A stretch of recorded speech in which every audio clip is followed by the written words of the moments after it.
Welcome, ladies and gentlemen, to another edition of the Wrestling Underground podcast. I am your host, as always, Chad Bardo. Joining me is my glorious co-host, Mark String. Marcus, how are you? Doing good, man. Another night to talk about some wrestling. Yeah, it's a Tuesday when we're recording this. We were a little. I was a little tired boy last night, so we didn't get it done Monday. But we got some energy, we got some time, so we're gonna get it going tonight. First and foremost, let's get started with big new free agent on the market, a young whippersnapper, at least young in the eyes of the AEW and WWE main event scene. We're talking one Bill Goldberg. He's a free agent. Uh, AEW owner Tony Khan apparently was a big time fan of the Goldberg, so there might be some interest there. But otherwise, it doesn't feel like there's a lot of interest in signing the 54-year-old. I think he's 54. Marcus, he's 56. When it comes to Goldberg, I don't know if it's fair to say he's a big time free agent because not everyone can afford him. And I feel like when we're talking about free agency, at least in wrestling, you got to be at least accommodating to several other companies besides WWE and AEW. So if you're only limited to two options, I don't think you can really dub yourself a big time free agent. Do you think Goldberg's someone to take a run on, or do you think maybe it's time for big old Billy Boy to say good night, sweet prince? Yeah. Go ahead and see the prince to the door. It's about that time, man. Like you came back, you had a handful of matches. Um, some that should have been dropped out of said hand. Um, and the champion, you had came back with the video game, all the fanfares. That third got to involve his kid in it. And come back after all them years of I guess self exile in a way in terms of I guess perception from the early 2000s when he initially left. Um, yeah, and he got to have a run, different opponents and stuff, and I just think it's time. He can't a run, no, not a run because he just can't. It's not there anymore. He looks the part, the interest is there, the intensity is there, but didn't he damn near like concuss himself once, on the way to the ring? So At least. between that and constantly obviously being gassed and then that causing the match to be, deteriorate on his end, I just don't think no matter how much of a fan somebody is, how much fanfare is still around the guy, I don't think he compared to somebody like Brock who still has that name value, still is an attraction and can absolutely deliver. I just don't think it's there with him. Um, yeah, so it's time to hang it up because I mean obviously he could be, you can get a couple big pops and stuff from him, but when you setting a certain standard of match quality wise, specifically with guys like Darby Allen, Sammy Guevara, um, Jungle Jack, and the guy who's the champion currently, um, yeah, I just think Goldberg's just a name, but I don't think the juice worth the squeeze. So yeah, go ahead and puck up for the Prince.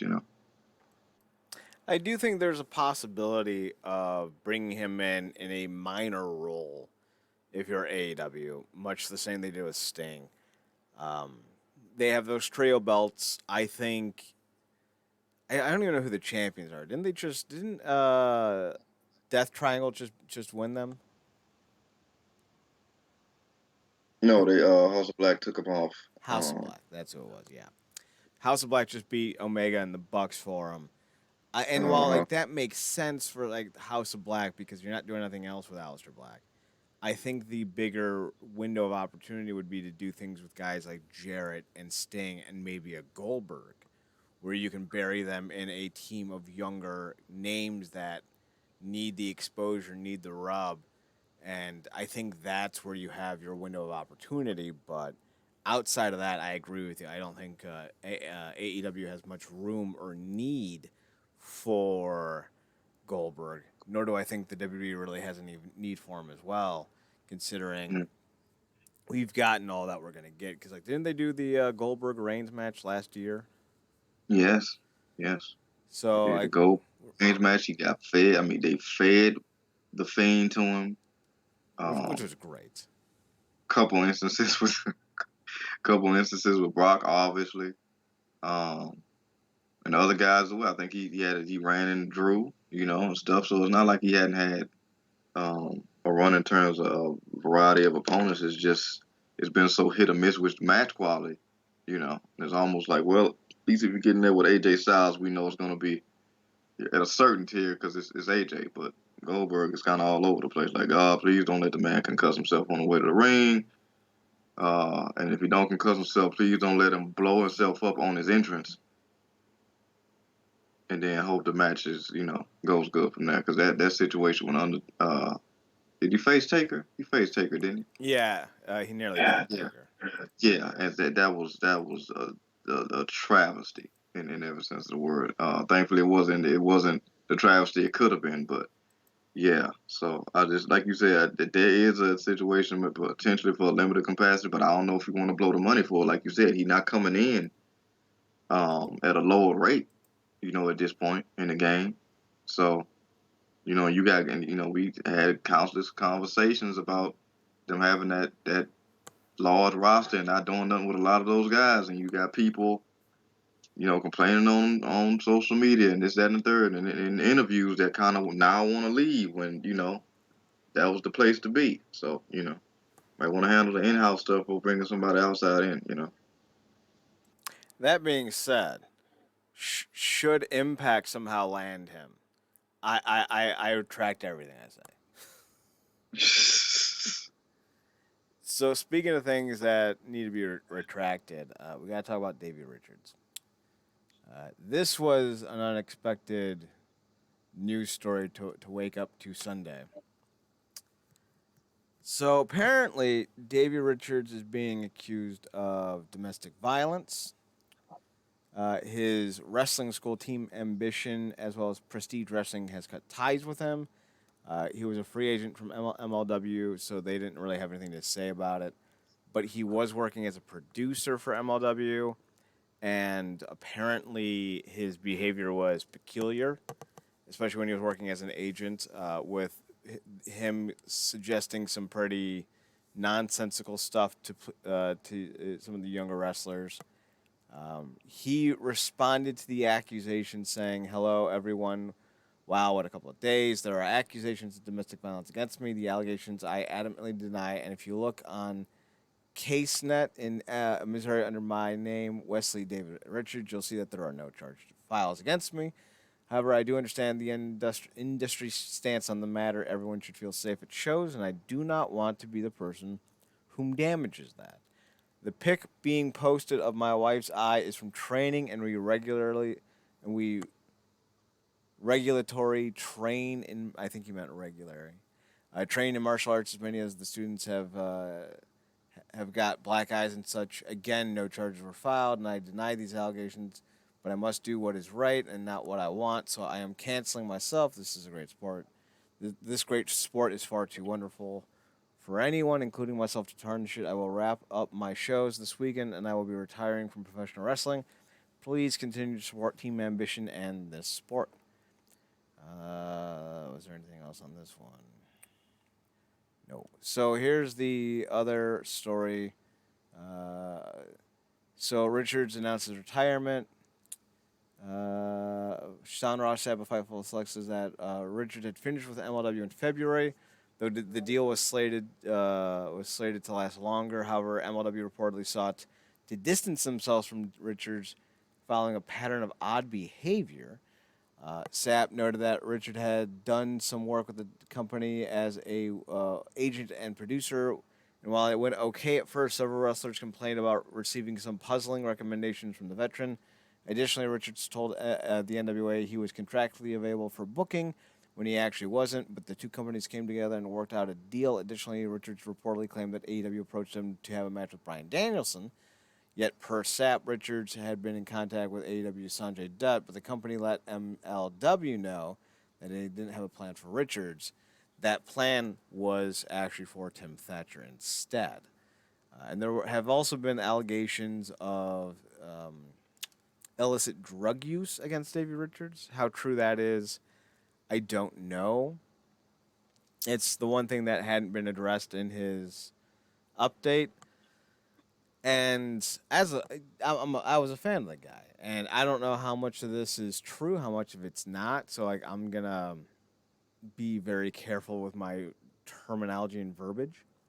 If the allegations are true against Davey, that's not great. Obviously, if they aren't true against him, that sucks that someone's kind of going out of the way to do this. We've seen before people, you know, going out of their way to ruin somebody's life before. We've seen that. But we have also seen people who, especially in the wrestling business and mixed martial arts and football, you get hit in the head enough times, you don't exactly stay a good person, and you start lashing out. Maybe he is the person that these allegations claim him to be. I don't know. And that's the sad thing. Like we cannot get a good grasp on what is true. He denied the charges. He hasn't even had any charges filed against him. So is this someone being overzealous? Possible. Does Davey have a history of beating people? I don't know. I do know that there are some things in Davey's past that would seem to paint a picture that isn't great when it's put all together. He famously stole money from some indies back in the day. He took booking monies and then didn't show up. Booking monies. Who am I, Danhausen? He runs with Tony Kazina, who famously tried to break the neck of a 16-year-old in a wrestling match by giving him a pile driver that the kid wasn't prepared for. And if you are the company you keep, then that's not exactly a great company to keep. Davey had a very tumultuous marriage to Angelina Love that we don't exactly know why they broke up, but they lasted like a year. That's never good. So like there's things about Davey that, combined with one another doesn't make him look like the best guy, but individually could just be moments in time. I don't know. This was one of those stories that I didn't expect coming, and I have a feeling we're not even done with this story yet. I think a lot of things will come out eventually, whether it's to exonerate Davey or to condemn Davey. But it was definitely shocking because I honestly thought that Impact was going to be gearing up for a run at him since he was a free agent. But if the stories about him being, I don't even know what the best way to report his behavior in MLW would be as. But if the MLW report about his behavior was true, and if the reports of him having a bit of an issue with drugs is true, I don't know if you would want to bring him in anyway. So it was it was certainly a story, that's for sure. Marcus, any thoughts on this? Yeah, first of all, kudos. You know that it wasn't the easiest thing. Not like it was, you talking about a family member, so much. You've always been a fan of the guy. Mm-hmm. But we try to be as unbiased here as possible. And yeah, it's like you said, obviously the DV of it all, very murky territory because obviously her side of the truth, that whole deal. Um, and we just know about the accusations. Any details beyond that is, I would imagine, I guess, scarce at this point. Um, but I think that the thing that kind of stuck out to me is the weird behavior that you spoke of from MLW side of things, and also you'll be able to speak more to MLW since you watch it more consistently. But this is my first time hearing of an incident like this with a particular individual, particularly somebody like Richards, where it's like it almost feels like okay, like too many people brought this complaint up for us not to address it or do something about it. So I wonder in particular, like obviously, like I said, the DV is a thing not to be ignored, um, certainly, because that's a very serious thing. But I am curious to know what this behavior was. Like you said, obviously, it could have been a moment, or maybe he's going through something. But for it to be a point where to the company it looks like, look, it's you're more of a problem. You'll be more of a problem keeping you around at this point um, than not. And that seems like it came from an internal thing because, like I said, this is only coming out all together now because obviously the accusation. But that seemed like it was so, I guess, repetitive from a complaint standpoint that the company's just like, look, if nobody's gonna want to work with the guy, ain't no point in being here. So Mm-hmm. yeah, yeah. So there were apparently screenshots that were purportedly taken of a court document that had been shared on social media featuring an unidentified ex-partner claiming Richards engaged in inappropriate and unreasonable behavior, including significant use of cocaine and other substances and domestic violence toward a different partner. Wrestling Inc. reports those are an accurate representation of a court document they obtained. So this is murky because he is married, but the way this is written, it implies that it was a different woman that is claiming the abuse, allegedly. But Davey himself is saying that there are no court documents. So I don't know. I think the best bet for everyone, the best way to go is just kind of let this play out and see what happens in the next week or two.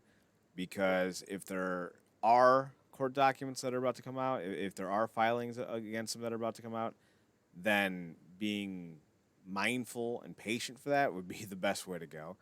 And if there's not, then we can start talking about why these allegations came up in the first place. But until then, I think standing pat and not jumping into the fight, yeah, as an old NWA reference, or not that old, but still old.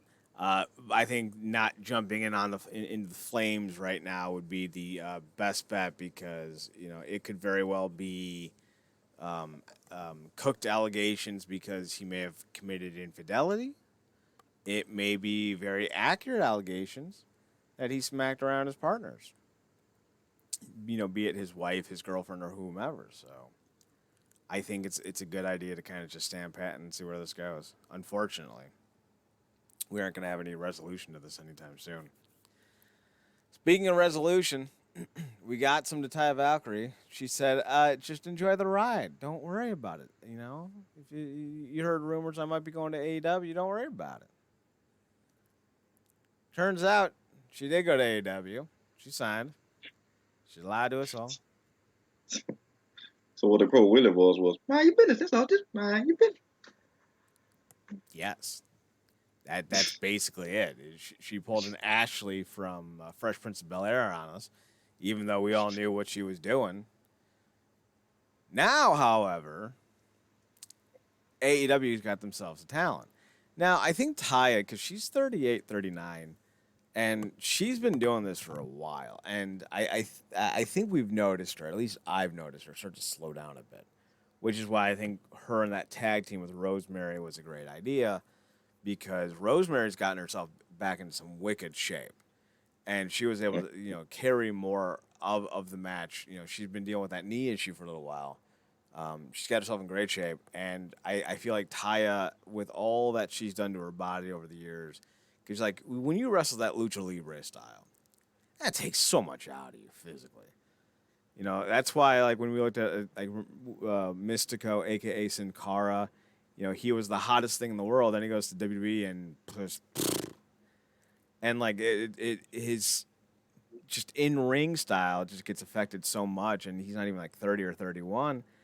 And he's still not even 40 yet, or maybe he just turned 40, but he's not nowhere close to what he was a decade ago. So I'm surprised that Taya has been as effective as she was for as long as she was. I don't think she's A tier, S tier anymore, but I think she's still a good B tier talent.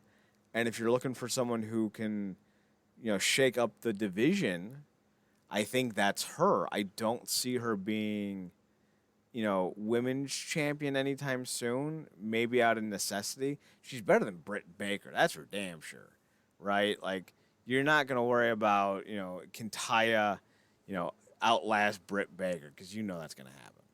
But the real question is she going to be the one to dethrone Jade Cargill? And I think a lot of people have gotten to the point with Jade where it's X-Poxy, they've gotten a little tired of the undefeated streak because she's beaten nobody and the matches aren't good. And it's not elevating her, it's not elevating the belt, it's not elevating the promotion. And those are things you need to do when you're building up the unbeatable streak. Is it elevating the talent? Is it elevating the opponents? Is it elevating the promotion as a whole? Jade's not doing that for whatever reason. We both like her, but maybe she just needs to, recontextualize what she is. And to do that, you need to have a big time opponent take the belt off of her. And I think Taya might be her. Marcus, is Taya's arrival to the AEW Women's Division a sign that it's about to get off and poppin'? Or is this more of a desperation move by the company signing a veteran who is on her last legs as a viable top star? No, I mean, obviously, Ty's not where she was, but it is always great seeing her because I remember when she was just like, when she just had me drooling in those El Jefe segments on Lucha Underground with Dario Cueto in the office. Mm-hmm. She's always the cameraman always like single in on her legs or whatever, and she just had this whole vibe about her. But she's evolved so much beyond that since then. It's been crazy to witness, and she's really made a name for herself. Also, like you said, Lucha Libre, Reinas de Reinas, and several different iterations.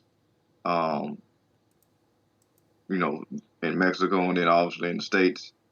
And yeah, I do think like you said, she's not what she was, but I do think she is somebody that could really come and shake things up in a major way. And it's not lost on me that she debuted, to spiting and a lot and or spoiling, I should say, Jade's moment, and she seemingly has the same finisher.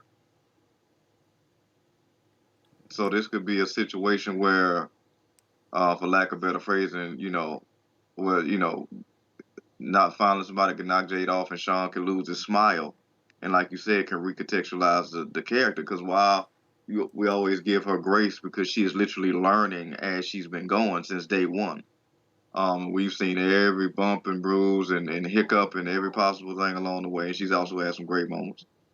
Certainly no complaints about her aesthetic in any fashion, but a lot of it has just been talk crap, plug and play, repeat, and that gets boring after a while. Like even the most misogynistic, red-blooded males in that audience will get tired of just looking at it after a while because you got D. Bryan and other names putting on hell of a performances. So for her to just come out there and talk, and then you can basically go to the bathroom, plot out the match in your head, come back, and it's exactly what they show on the replay. They get tired. That's why we had the conversation. Like I don't understand why people could have that talking what they're saying about Bianca Belair, because to me she's a complete performer, whereas Jade is just like, I mean, obviously she's still finding a lot of her pieces, but it's not helping this reign and what it could be. So I think somebody like Ty could very much come in and shake it up. But once she is knocked off, I think that's where the real, um, I guess, pillar the post is going to come, because how is she just going to do the same thing she's been doing and then try to get back to the title, or like you said, try to switch things up to kind of change the narrative? Because something else we talked about, what is memorable about this reign? It's not the matches. So what are we talking about? The most memorable thing that happened was she got a title stole from her for a couple weeks, or however long, and she couldn't get it back physically.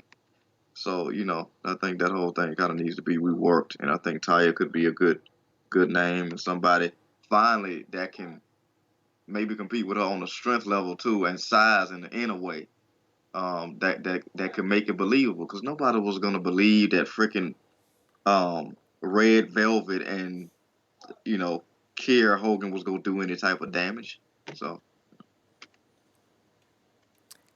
Yeah, and that seems to be the idea that I hope they're going with is putting her over as the next TNT or TBS champion, whatever they're on.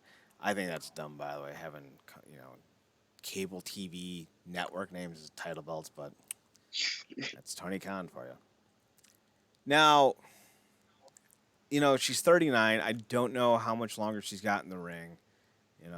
She changed up her style dramatically. If you saw her at the tail end of Lucha Underground, she was very tight, very compact, focused more on a lot of high flying. And then when she got to Impact, maybe a year and a half, 2 years later, she was far more power based. She did a lot more big moves, a lot more power spots. So clearly, something changed in her life that predicated a change in her style. But I think it added significant value to her run because even though she wasn't the same type of high flyer she was, I thought she was still just as good of a performer because she knew what she was doing. It's kind of like when you watch someone like who am I thinking of as a pro athlete? So, I'm like a Steve McNair who was a lot more athletic than people would give him credit for. But as he got older, he stopped running as much and started throwing more because he knew that he couldn't take the beatings anymore. And I think Ty is Yeah, kind of in that same camp where she couldn't do the high flying because you're going up, to the middle rope, to the top rope. You're coming off, 8, 9, 10 feet in the air. Sometimes you're coming down on plywood. It's not exactly fun. So I think she's found yeah, herself in a decent place right now with AEW because she's going to be a powerful force, and really outside of Jade and maybe Naya. yeah. Yeah, is that who I'm thinking of? Nyla Rose, you Nyla, think about? Nyla. Thank you, Yeah, Nyla. Outside of Jade and Nyla, there aren't really any legitimate power wrestlers in the women's division for AEW. So she fills a niche. She's got a great look. We'll see what happens. yeah, Right yeah, now, if I'm looking at the women's division, even though I don't think she's the performer she was 3 or 4 years ago, you know, or 5 years ago when she showed up in Impact, I still think she's probably the best name you could put the women's belt on. Who is even the champion right now? well, so you got Jade and who is it? It's Freak, the Britt Baker's best friend. Why am I Jamie blanking Hayter? on Yeah, Is she the champion? yeah. Well, that's not doing anything for anyone. So, like, yeah, you could put the belt on Taya. And then you got obviously Athena. What it why am I blanking on her name? It's not Ember Moon. No, you're right, Athena. Um yeah, Athena as the AEW women's Ring of Honor women's champion. So yeah. Yeah, so I think Taya's kind of right there, and even if she's not the same performer, got a big enough name and a different enough look that I think she can come in and shock the world, so to speak. Yeah.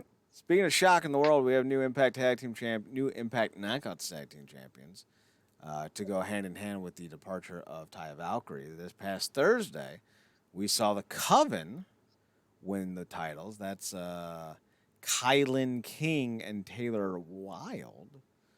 I don't know why they went with Kylan King over Killer Kelly, but they did. So, okay.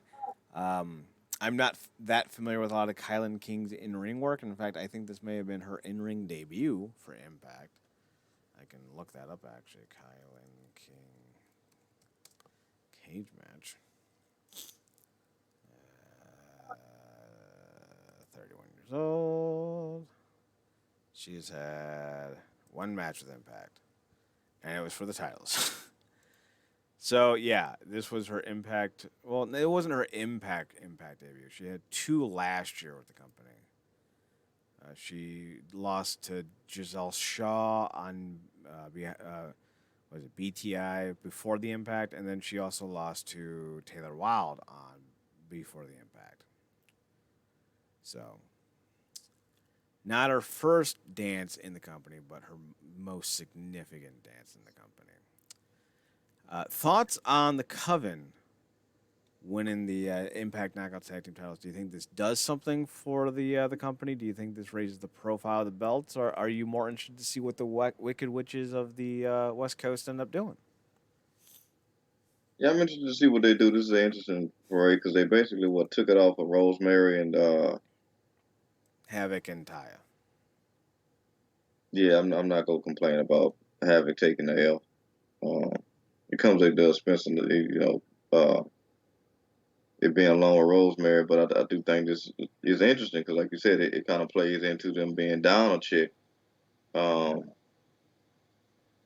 and anybody can kind of get beat on any given night. And I think Taylor Wilde's been doing a lot to rework herself and get this witchy gimmick over. So her being paired with Kaylin, who I think they tried to court for the group, if I'm not mistaken, and she was like pissed off. Mm-hmm. Still got some catching up to do with Impact, but I did see a clip of that. So it's interesting it went that way, and I think it's cool what they been doing. Also, recently bringing some women in, and competition is still stiff around the knockouts title and tag team. So I commend them for doing that, and I think this is gonna be interesting seeing where this goes because they're gonna have to rework that whole thing. Like Rosemary and Havoc just not it. And like you said, Rosemary has clearly gotten back into some better shape than there when she before she had got injured. So I think she could practically go off on her own again. At this point, kind of leave Havoc somewhere where Father Mitchell can uh, come retrieve her for whatever reason they come up with. I would rather see them go in a different direction and maybe bring back the Hex. Because they just did something with them. I think the Hex would be great for Rosemary, or do do the Covenant Rosemary and bring the Covenant to Decay. Mm, So I think that might be the way to go. Because Rosemary needs to be front and center with some more upfront storylines, and I think a yeah, power struggle for the darkness, the dark Decay stable between Taylor Wilde and Rosemary could be a lot of fun. So we'll see what happens there. Speaking of seeing what happens, SANADA won the 2023 New Japan Wrestling Cup, defeating Dave Finlay Jr. to do so. So they're getting ready to promote Dave Finlay some more. SANADA, excuse me, recently left Lij Los Ingobernables de Japón, and you said he joined United Empire, Marcus. yeah. I think that's it. Yeah. We'll have to look that up independently at some point. So he's now next in line for Okada's title. There's been rumblings for some time that SANADA is going to get a break eventually. It seems like if they're going to do it, they're going to do it now. Do you think SANADA is a guy who can take the belt off of Okada and by proxy become the next big name in New Japan? Uh, Looked it up. He joined up with Thai cheese just four guys. Ugh, So yeah, that's not great. trashed himself. Um, but yeah, look, we saw what happened years ago when Evil left. He left and immediately became the champion, and I think collectively everybody, including newborns, went like so.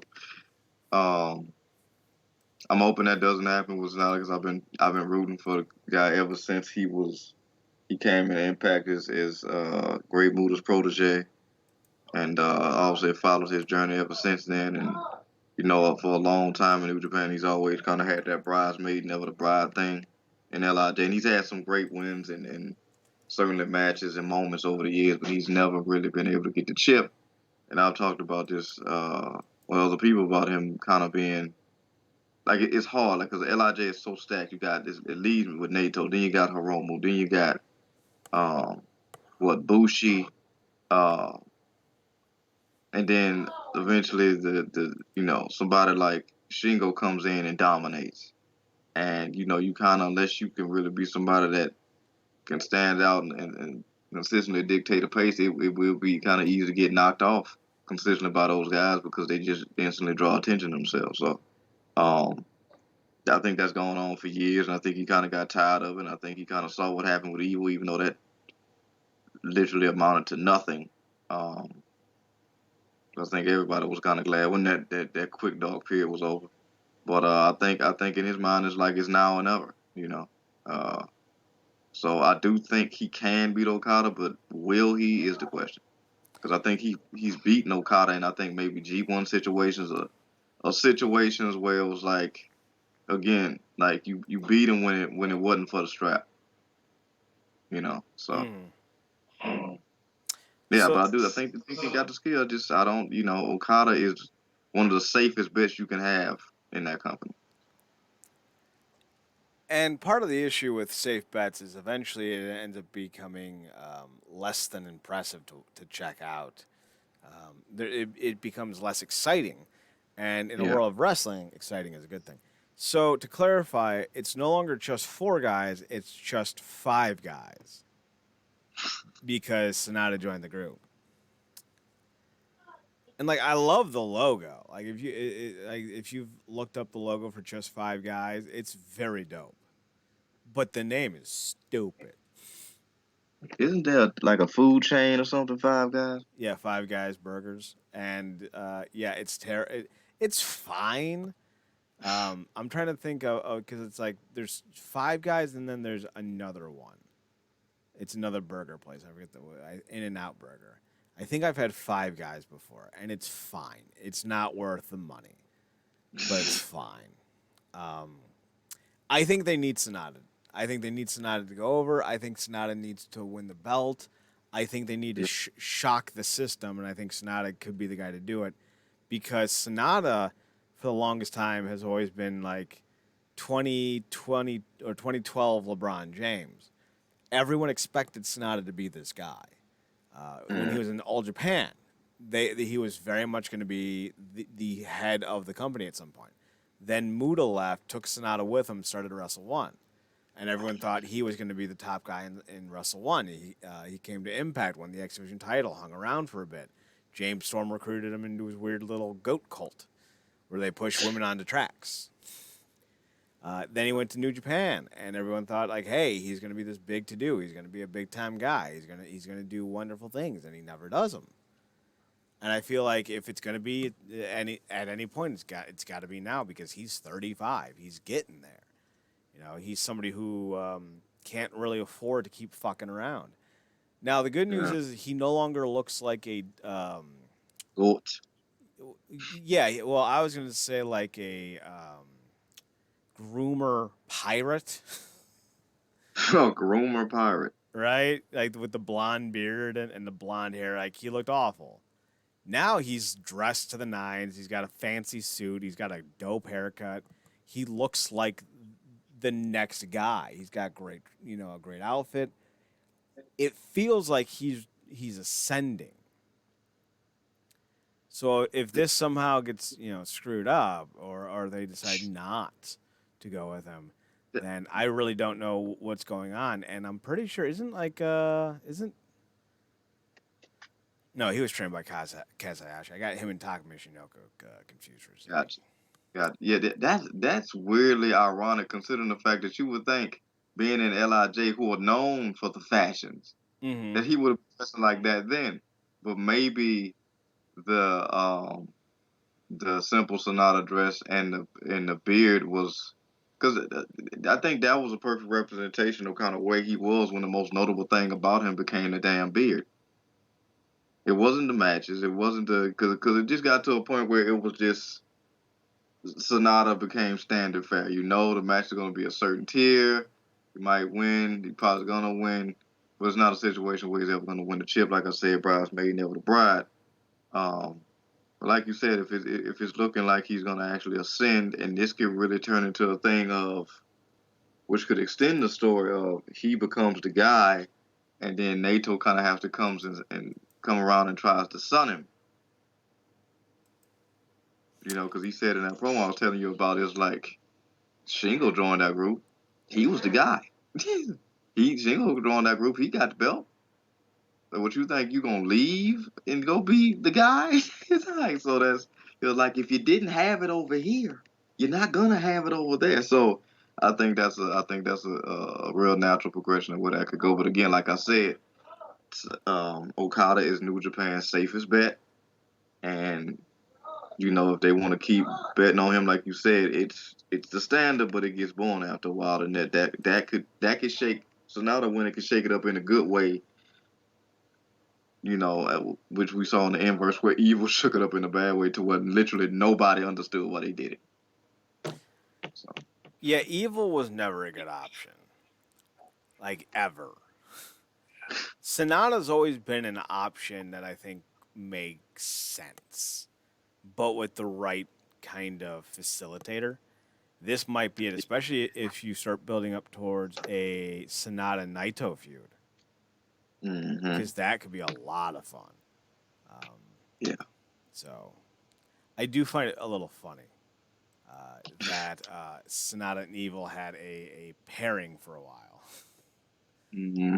So that always kind of makes me chuckle a little bit, because he was never he was awful. I can't believe they did that. Jesus. Well, damn, maybe is he their gender? Ooh, Evil, yeah. Wow. Yeah, I'd say so. Wow. I mean, they didn't exactly do him justice, or put him in a position to succeed, or could put him in a position to succeed. And now, like, Evil left, and now SANADA left LIJ, so it's like, it's gonna be interesting. I'll tell you this: there's a potential for New Japan to have some magic in 2023 if SANADA wins and goes on to face Tetsuya Naito at some point. Because what's the big summer show? Dominion? Yeah, that's usually in June, yeah. That would be a nice headliner for Dominion. I don't know if you wait until Wrestle Kingdom to have it, but either way, that's a huge headliner.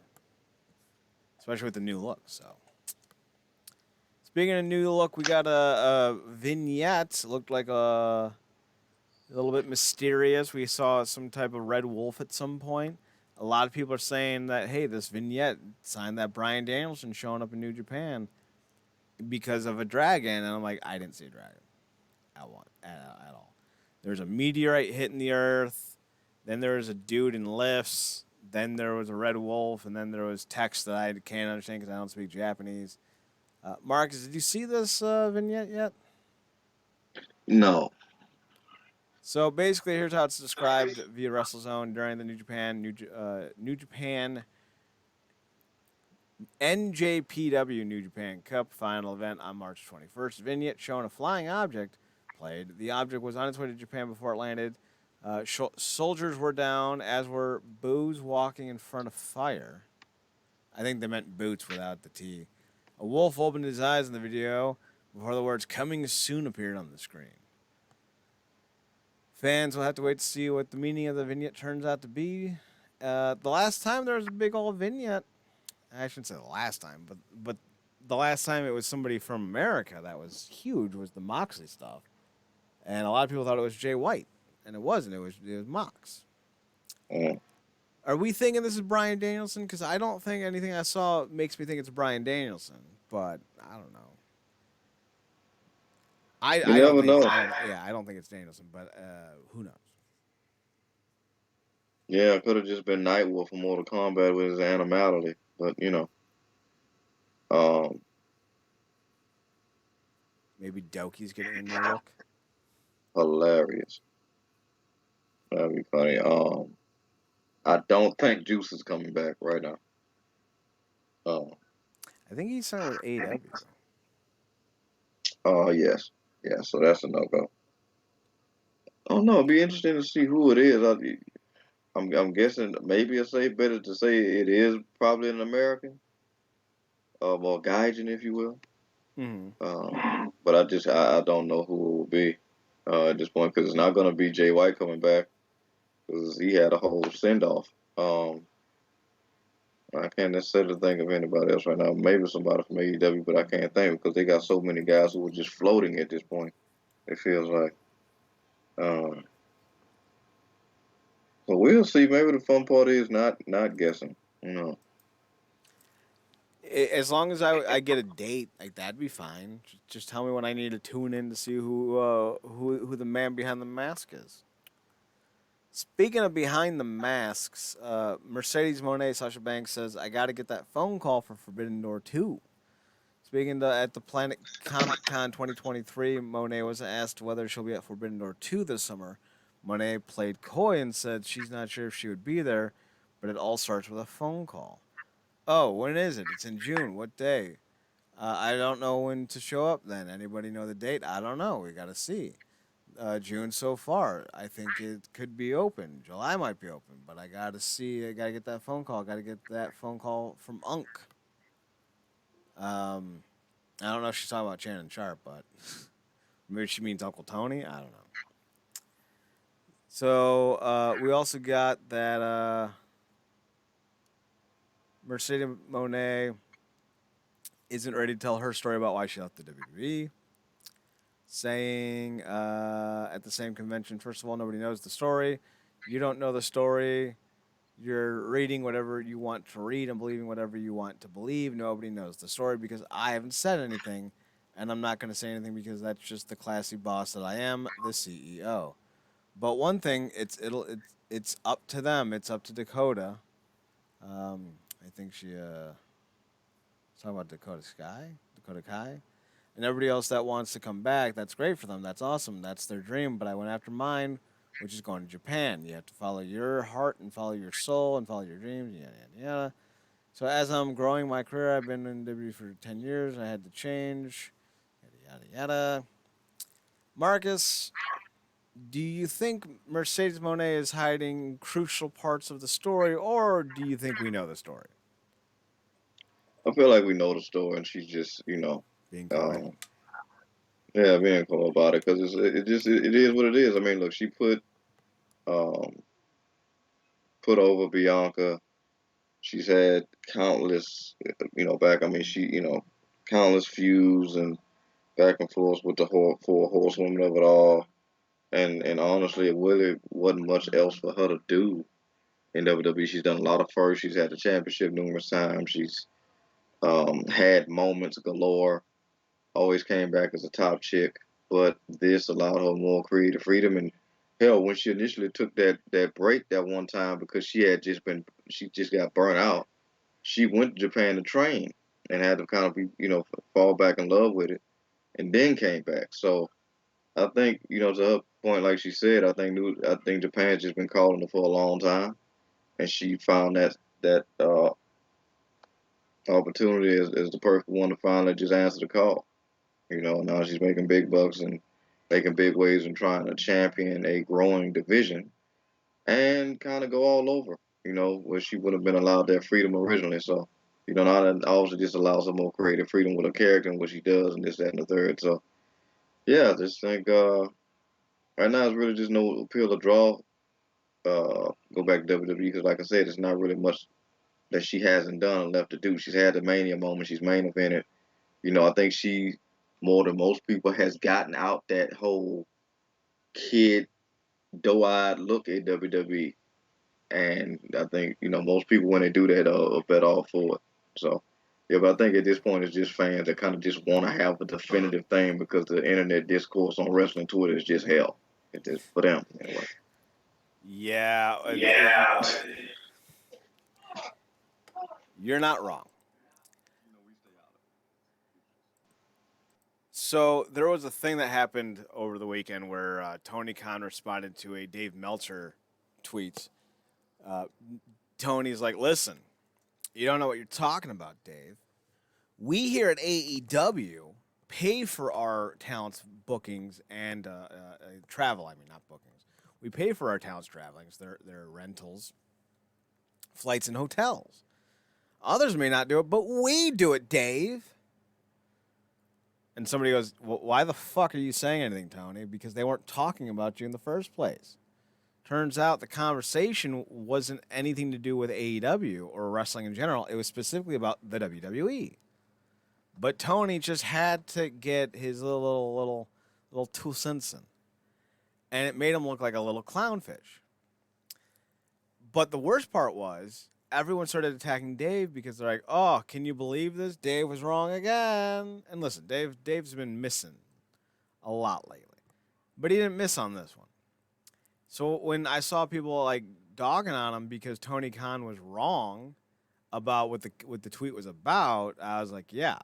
And then you mentioned, how internet wrestling Twitter is, and you're absolutely right. It's just stupid.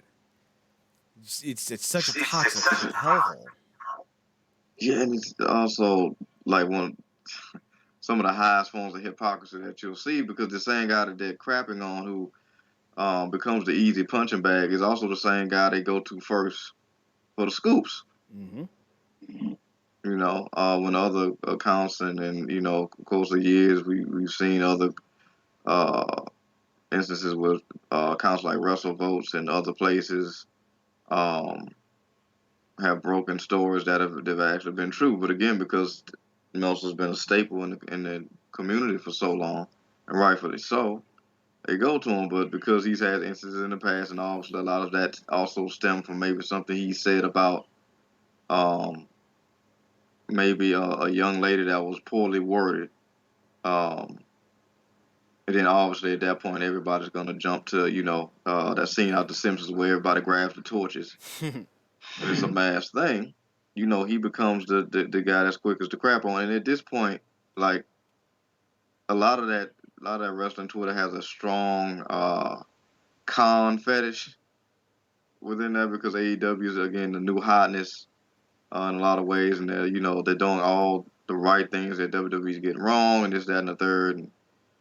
But I think ultimately it comes back to the other conversation that we've had, another conversation that we've continuously had. Khan needs to get his ass off Twitter. If all the things you despise about Vince take him not being a social butterfly, a social media darling, if you will, to heart, like, just shut up. It's all this stuff you be going off about. It's just not necessary. It's like you just need your ego stroked or something. I'm like, this could easily be said, written down, recorded on a messenger or something, or just said to somebody else in a conversation. Like, they really do need to do a thing of on Twitter, like twice before you can actually publish it. Like, are you sure you want to post this? Like, think about it. On the side, is this stupid, correct, or just outright unnecessary? And that probably won't help, but that's just me trying to put in a safeguard. But yeah, it's just he needs to get off Twitter. He's had more instances where he's looked worse off than not. Tony Khan is useful for the world of wrestling. He's somebody that the wrestling world needs. We need AEW as a concept, and I applaud him for standing up for himself. But sometimes you just got to realize that not everyone's taking shots at you, Tone. I hate the phrase "go touch grass," but sometimes Tony needs to get off Twitter and go touch grass. Because like most people don't have a problem with the Tone. We don't. Just shut the fuck up. Speaking of shutting the fuck up, somebody needs to go to WWE headquarters and be like, hey, that SummerSlam Detroit poster you created, fucking terrible. So, SummerSlam's coming to Detroit this year. I think it's coming to Ford Field, is what it says, where the Detroit Lions play. And the logo, brings in a little piston, a little Detroit pistonness with the flames coming out of the summer and the slam. There's the a slanted tri-line verticalness that not only embraces the Detroit Lions, but I think the Ford company, which was created in Detroit. And it just screams lame. It's not good. Marcus, have you seen the SummerSlam logo yet? Just looked it up on Twitter. Thoughts? It looks like just from how it looks like the title of like back in the day, like one of WWE's games that they would have put on the lesser consoles. Uh huh. Yeah, it's just not good. I get it what they were going for with the whole Detroit theme of it all, but it kind of comes off amateurish, um, and not really like it just this was like the most basic version of this concept possible. That's what it is. Hopefully the show's better than the logo. Last bit of news before we head off for the night. Ricky Reyes, longtime Ring of Honor wrestler, he did some stuff with Lucha Underground, has announced that he's retiring from pro wrestling. Uh, from WrestleZone, Reyes, who is best known for his time in Ring of Honor from 2002 to 2006, where he was a tag team champion along Rocky Romero. He also competed in Pro Wrestling Guerrilla, Lucha Underground, and various other indie promotions throughout the world. Ricky took to social media this week to announce his retirement from professional wrestling, tweeting out, "Thank you, pro wrestling. I will always be grateful for everything involved." Hashtag a bunch of stuff. He also included a more detailed explanation for his retirement, which is posted below, saying, quote, "I've decided to end my in-ring career effective immediately after 24 years of being a professional wrestler. My son is the superstar of the family now. It has become too difficult to spend time away from him as he gets older and is doing so many sports. I find myself watching him, and it's the most rewarding thing ever. Thank you to all for the wrestling promotions, the wrestlers I've wrestled, friends I've made, and most importantly, the wrestling fans. They say you get out of this what you put back into this, and I've given my entire life to pro wrestling, and in return, I'm the luckiest man in the world." Reyes may not be somebody that stood out to a lot of people, but he did have some good chops about him, and people were very excited about what he could do. I think he's one of those guys that when you talk about indie legends, is A tier or S tier indie legend, because like to me, once you sign with a major promotion, you're no longer an indie legend. It's like Samoa Joe, CM Punk, they're not indie legends anymore. Seth Rollins, they're not indie legends anymore. Reyes never got a big time deal. He worked per show basis with the Ring of Honor when they were doing monthly or bi monthly shows. He ground his way to some sort of recognition, especially in the California scene with PWG. He definitely earned, I think, a place in the wrestling tier of legend status, at least if we're talking about indie guys alone.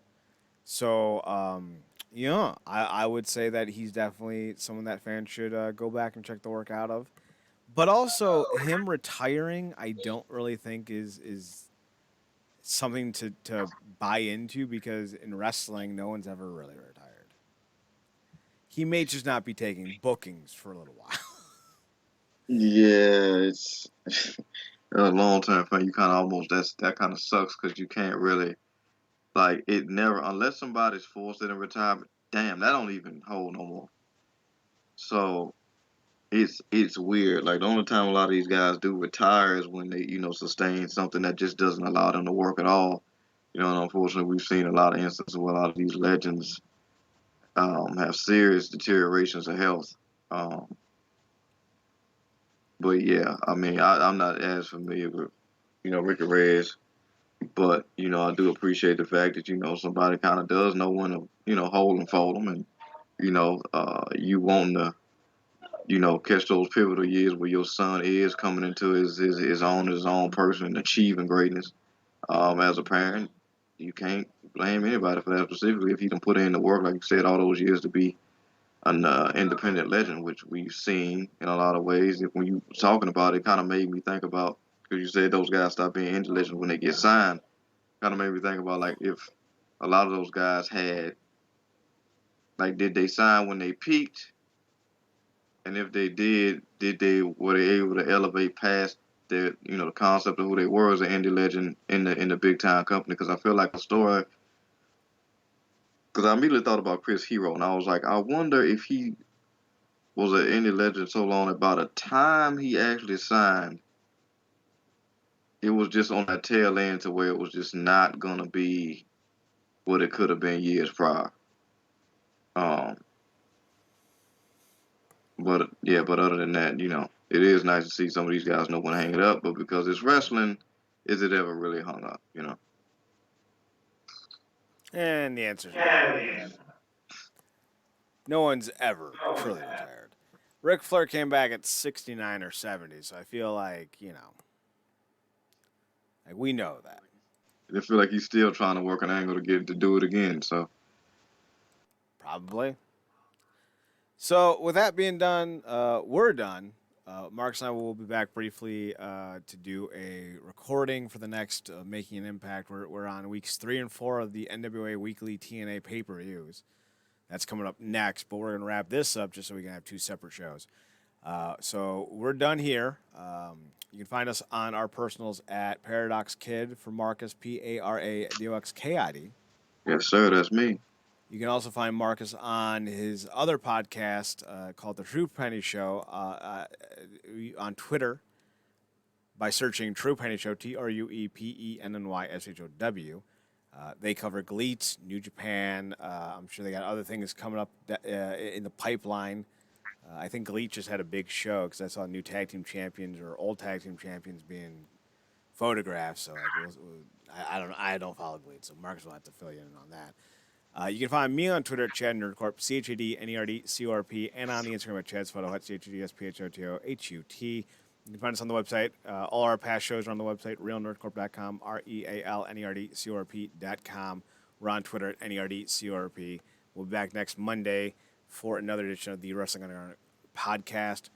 Thanks for tuning in. Thanks for checking us out. Thanks for giving us a chance. Remember, as always, to watch more wrestling. And Marcus, take us home. Good night.